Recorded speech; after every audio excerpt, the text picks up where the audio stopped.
गलती कोई नी तो से मुँह मोड़ के, दौलत खातिर गोइनी तोहे माई छोड़ के। गलती कोई नी तो से मुँह मोड़ के, दौलत खातिर गोइनी माई छोड़ के। यहाँ वहाँ जहाँ तहाँ धारा खोजी माई कहाँ, देखो किया से मावाया बता। माई हो बहुत पछताया बता, आवना रउर बेटा बुलावता।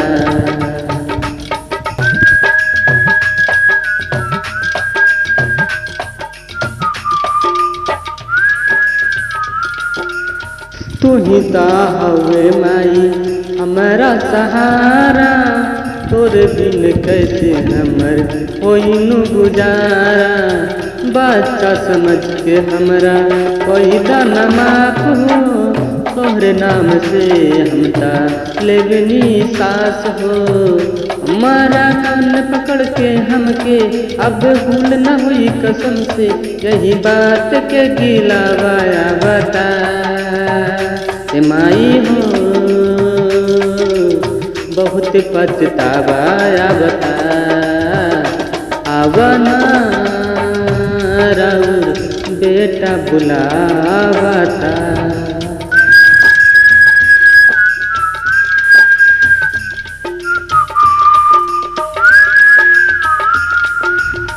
छोटे शरीरिया के सहारा तू माई, हमर बारे आइल ता गइनी हम बुलाई। कतना पापी हम बन गइनी कलयुग में, जेकरे सहारा तोहरा छोड़नी युग में। अब होई न गलती दोबारा, कहे श्याम बेटा प्यारा, हमारा दिल के बुलावाया बता। माई हो बहुत पछतावाया बता, आवना रउर बेटा बुलावता। आपने सुना, आप लोग से हाथ जोड़कर विनती है कि मेरी इस गाना को कॉपी ना करें, इस धुन को भी कॉपी ना करें, वरना कॉपीराइट क्लेम या कॉपीराइट मुकदमा भी हो सकता है। हम मेहनत कर रहे हैं तो मेरी मेहनत का मुझे फल मिलना चाहिए। धन्यवाद।